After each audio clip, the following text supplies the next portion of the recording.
নমস্কার বন্ধুরা, shout with Dipanjan চ্যানেলে আপনাদের সকলকে স্বাগত জানাই। আপনারা শুনছেন শ্রীমদর্শন। শ্রীমদর্শন 16টি খণ্ডে সম্পূর্ণ। ভগবান শ্রীরামকৃষ্ণদেবের অপার অনুগ্রহে এই গ্রন্থের প্রথম ভাগের প্রথম সংস্করণ 1366 বঙ্গাব্দে ও ইংরেজির 1960 খ্রিস্টাব্দে প্রকাশিত হইয়াছিল। তদবধি ভক্তগণের চাহিদাতেই একের পর এক সংস্করণ প্রকাশ করা সম্ভব হইতেছে। শ্রীমদর্শনের মূল আবেদন, গৃহে বাস করিয়া কি প্রকারে দেবভাবে জীবনযাপন করা যায়, কিভাবে বেদ বর্ণিত উপায়ে সুখ দুঃখ সমভাবে গ্রহণ করিয়া সংসারে শান্তিতে বাস করা সম্ভব হয়। এই পুস্তকে আছে পরমহংসদেবের ও মায়ের কিছু নূতন কথা, আর স্বামীজি প্রমুখ অন্তরঙ্গ সন্তানদের কথা, আর আছে কথামৃতকার দ্বারা কথামৃতর ব্যাখ্যা এবং শ্রীরামকৃষ্ণ জীবনালোকে উপনিষদ, গীতা, ভাগবত, পুরাণ, বাইবেল আদি শাস্ত্রের আলোচনা।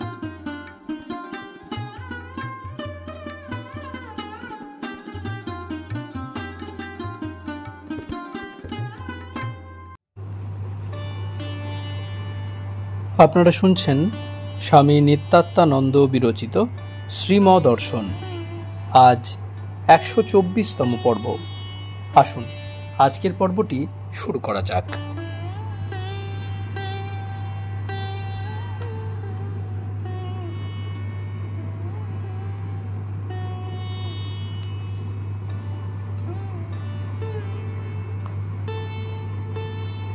ঠাকুর বলতেন, অবিদ্যা জোর বেশি বিদ্যার চাইতে। অবিদ্যা বিদ্যাকে ঠেলে ফেলে দেয়। দেখতে পাওয়া যাচ্ছে ওয়েস্টার্ন সিভিলাইজেশনের প্রভাবে লোকগুলি ভেড়া বনে গেছে, কিন্তু অত নির্যাতনের ভিতরে থেকেও লোক সব উপরেই উঠছে। কেন এরূপ হচ্ছে?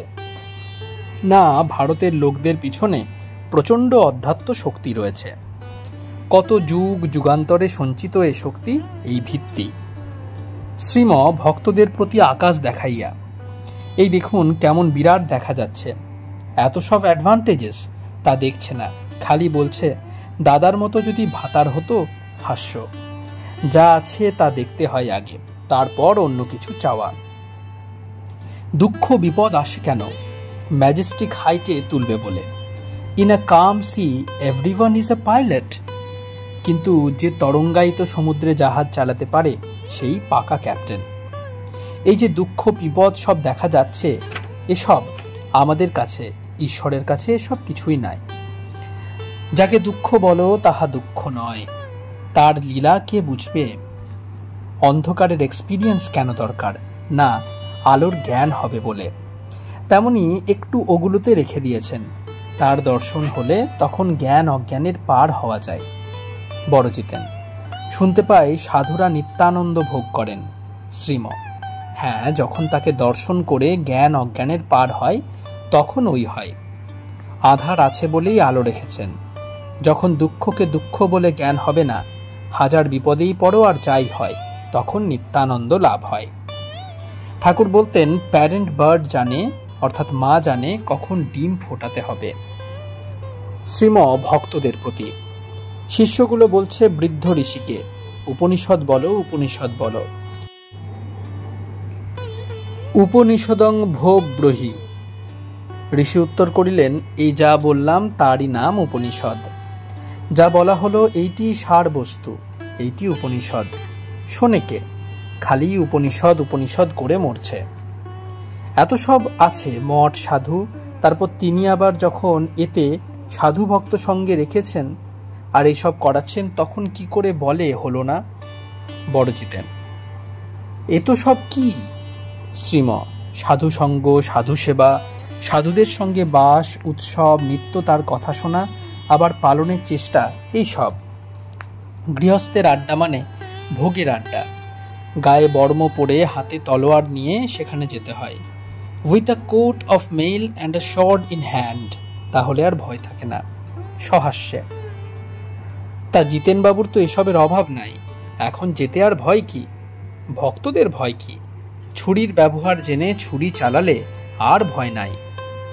ডাক্তার বিনয় ও বলাইয়ের প্রবেশ। শ্রীম ডাক্তারের বাড়ির কুশল সংবাদ লইতেছেন। বিনয় ডাক্তারের ভাই, তাহাদের বাসা কাশীপুর। নিকটে প্রায় ভদ্রলোকের বাস নাই। ডাক্তার বিবাহিত। শ্রীম ডাক্তার ও বিনয়ের প্রতি, আপনাদের অল্টারনেটলি আসা উচিত। একজনকে বাসা প্রহরী থাকতে হয়। খালি বাসা ফেলে আসা উচিত হয় নাই। মেয়েরা রয়েছেন কি না? আশ্রমে থাকলে তার মতো কাজ করতে হয়। আশ্রমে থাকা অথচ তার মতো কাজ করব না, এ ব্যবহার ভালো নয়। যদি না করো সরে দাঁড়াও, দেখা যাবে কেমন সাহস। মঠ রয়েছে কত, যাও না, থাকো না গিয়ে সেখানে, কিংবা ভিক্ষা করে খেয়ে গাছতলায় পড়ে থাকো না, দেখি কেমন বীর। ভক্তদের লক্ষ্য করিয়া বিনয়ের প্রতি, ভক্তের সেবা করা উচিত। ভক্তের হৃদয় ভগবানের বৈঠকখানা, ঠাকুর বলতেন। তাহলে ভক্ত সেবা মানে ভগবানেরই সেবা। ডাক্তারবাবুকে হেল্প করা উচিত। বাড়িতে কতকগুলি প্রিন্সিপালস থাকা উচিত, তা না হলে যে সংসার চলবে না, এলোমেলো হবে। বাড়ির কর্তাকে সকলে মানবে। 2 সকাল 6টা। শ্রীম পরদিন 4তলার ছাদে বসা গীতা পড়িতেছেন, 5ম অধ্যায়। বেশ গরম পড়িয়াছে। শ্রীমর কষ্ট হইতেছে। আজ 23 এপ্রিল 1924 খ্রিস্টাব্দ, 10ই বৈশাখ 1331 সাল, বুধবার। ভক্তদের সঙ্গে শ্রীম ছাদে বসা। এখন সন্ধ্যা। কিছুক্ষণ ধ্যানের পর সকলে বসিয়া আছেন। শ্রীম ক্লান্ত।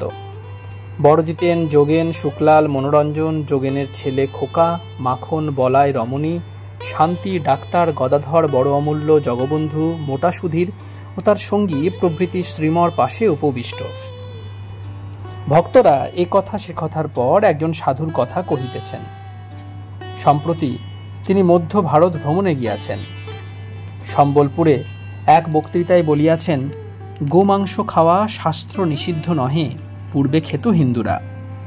এই কথা লইয়া সংবাদপত্রে বাদ প্রতিবাদ চলিতেছে। ওখানকার পণ্ডিতগণ এই উক্তিকে চ্যালেঞ্জ করিয়াছেন, বিচারে আহ্বান করিয়াছেন, কিন্তু তিনি যান নাই। শ্রীম, যাওয়া উচিত ছিল। দুটো দিকই বলতে হয়।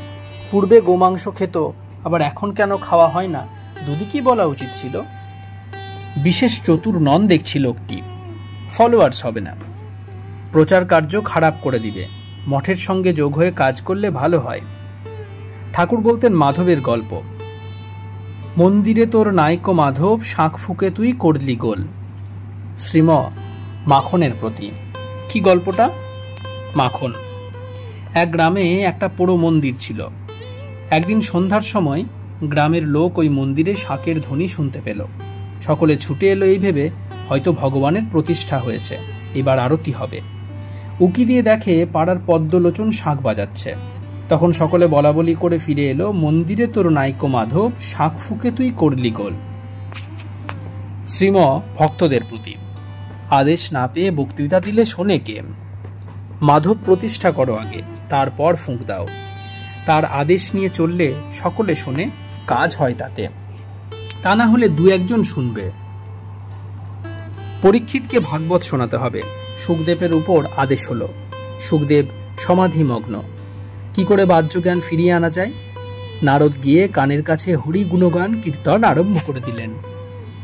কত কীর্তন, কত বাজনা, সমাধি আর ভাঙছে না। অনেক চেষ্টার পর দেখা গেল চোখের কোণে প্রেমাশ্রু আর শরীর রোমাঞ্চিত। তখন জোরে কীর্তন চলল। অত চেষ্টায় বাহ্য চেতনা তবে ফিরে এলো। তখন গেলেন শোনাতে ভাগবত। এমনই কাণ্ড আদেশের। আদেশ পেলে না বলে উপায় নাই, আর লোকেরও না শুনে রক্ষা নাই। বলতেই হবে, শুনতেই হবে। ডিভাইন কমান্ড, দৈবাদেশ। পরদিন সন্ধ্যার পর শ্রীম ছাদে বসিয়া আছেন। অনেক ভক্ত শ্রীমর 3 দিকে বসা। বড় অমূল্য, বড়জিতেন, মনোরঞ্জন, শান্তি, বলাই, সুরপতি, বিনয় ও জগবন্ধু উপস্থিত। ডাক্তার বক্সি অল্পক্ষণ থাকিয়া বাড়ি গেলেন। আজ ভালো আসিয়াছে। ইনি কথায় কথায় ভালো বলেন, তাই ভক্তরা তাঁকে ভালো নাম দিয়েছেন। ইনি নূতন আনাগোনা করিতেছেন। শ্রীমর শরীর তত ভালো নয় আজ, তাই কথা খুব অল্প হইতেছে। পাঠই বেশি। শ্রীম ভালোর প্রতীক। আমাদের আকাশ দেখুন, দেখুন না কি কাণ্ডখানা চলছে। সকলের প্রতীক। এই দেখুন আমরা মায়ের দুধ পান করছি। এই হাওয়া, আলো, চন্দ্র, সূর্য, খাদ্য, জল এসবই মায়ের দুধ। এসব না থাকলে শরীর থাকে না।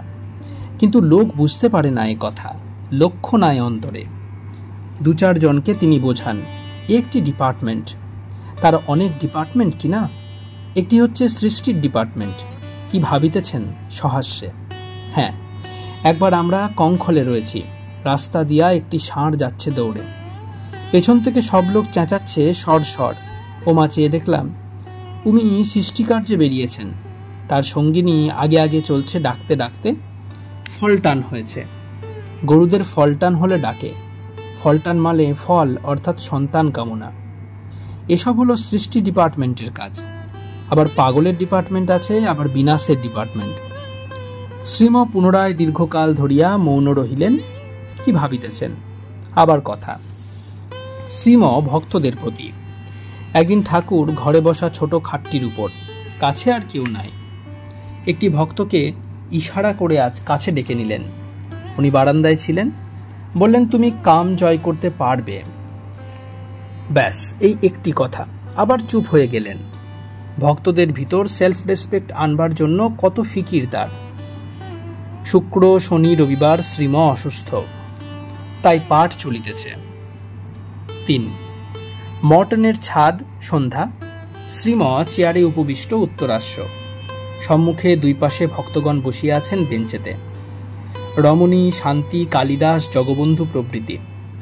1 ঘণ্টা ধ্যানের পর শ্রীম উঠিয়া গিয়া উত্তরের ছাদে পায়চারি করিতেছেন। মাঝে মাঝে দক্ষিণ বাহুতল দিয়া তালুতে চাপ দিতেছেন। কিছুক্ষণ পর শ্রীম পুনরায় আসন গ্রহণ করিলেন। কথা হইতেছে। শ্রীম ভক্তদের প্রতি। মানুষ জন্মাবার সময় যেমন চেয়ে সব দেখে, তেমনি মৃত্যুর সময়ও ফ্যাল ফ্যাল চক্ষু করিয়া এমনই করে থাকে। সব ইন্দ্রিয় জবাব দিয়েছে। তবে যে একটু চেষ্টা ভিতরে ভিতরে থাকে সে কেবল আত্মরক্ষার জন্য, ওইটি অবিদ্যা। জগবন্ধু বুঝতে পারা গেল না কি চেষ্টা। শ্রীম অর্থাৎ যাতে মৃত্যু না হয়। এই চেষ্টা যত্ন কেন রেখেছেন? না, তবে দেহ রক্ষা হবে। সকল জীবই বাঁচবার চেষ্টা করে, তাই দেহের জন্য যত্ন নেয়। এও তিনিই দিয়েছেন। ছেলেটার জন্ম হলো আর তক্ষুনি হাওয়ার সঙ্গে যোগ হয়ে এমন এমন করতে লাগলো, ফুসফুসে সংকোচন ও প্রসারণ দেখাইয়া। আর সারা জীবন এইটি চলতে লাগলো। মাঝে মাঝে কখনো কখনো বন্ধ হয় বটে, যেমন মূর্ছায়, কিন্তু তারপর আবার চলে। কি আশ্চর্য কল করেছেন! এসব দেখেও কি করে বললেন ওরা এসব চান্স করেছে? এমন ওয়েল অর্গানাইজড মেকানিজম চান্সে হয় কি করে? ইভলিউশনিস্টরা বলেন কীট, পক্ষী, পশু, তারপর মানুষ হয়েছে। স্ট্রাগল ফর এক্সিস্টেন্স জীবের ধর্ম। মানুষের দয়া, পরোপকার, ঈশ্বর চিন্তার শক্তি এসব এলো কি করে? এও কি দৈবযোগের কাজ?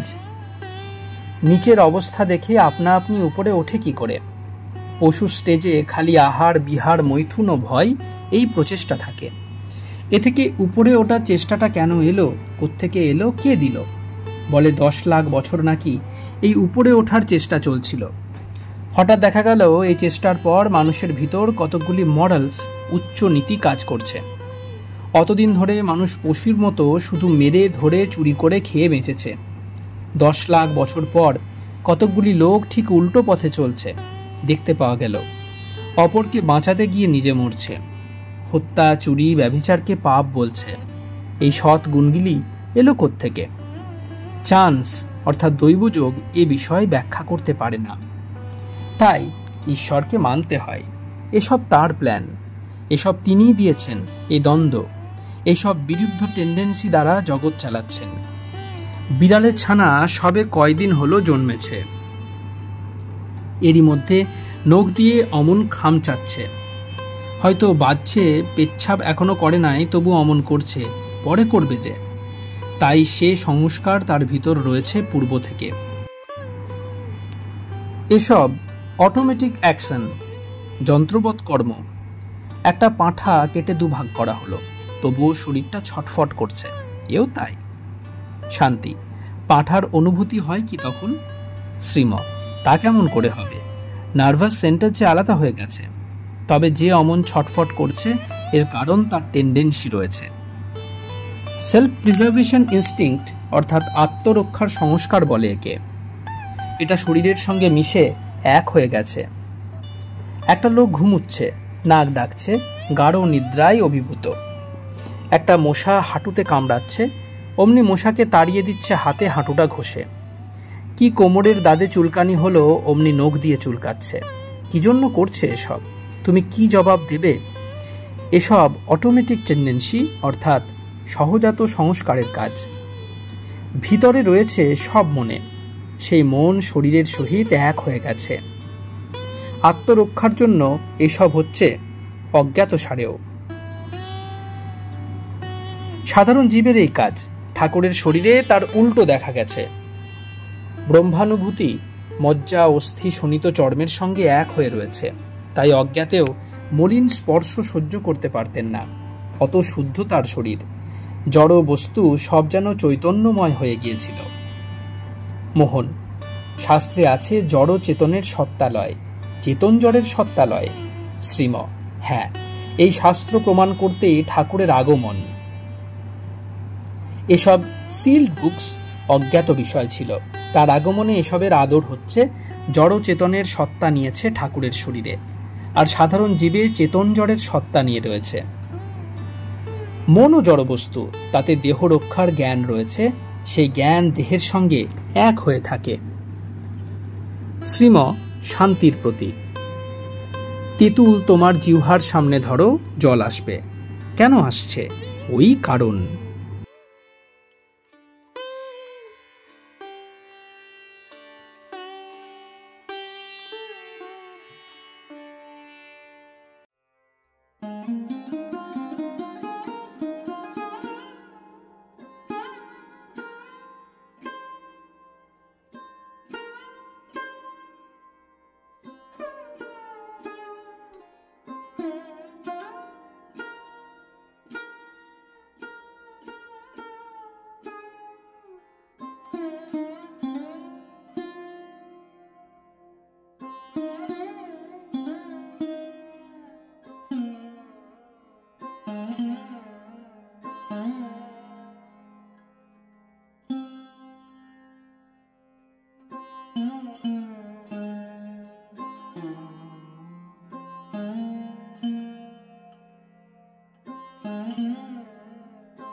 আপনারা শুনছিলেন স্বামী নিত্যাত্মানন্দ বিরচিত শ্রীমদর্শন। আজ 124তম পর্বটি আপনাদের কাছে পরিবেশন করলাম। আমাদের ভিডিওগুলি কেমন লাগছে আমাদের জানান। কোনো সাজেশন থাকলে তাও অবশ্যই জানাতে পারেন। আমাদের ভিডিওগুলি লাইক করুন, আপনাদের বন্ধুবান্ধব ও পরিবার পরিজনদের মধ্যে শেয়ার করে দিন। শাউট উইথ দীপাঞ্জন চ্যানেলটি সাবস্ক্রাইব করুন এবং বিভিন্ন আপডেট পাওয়ার জন্য বেল আইকনটি অবশ্যই প্রেস করবেন। অনেক অনেক ধন্যবাদ। নমস্কার, ভালো থাকবেন। জয় ঠাকুর, জয় মা, জয় স্বামীজি।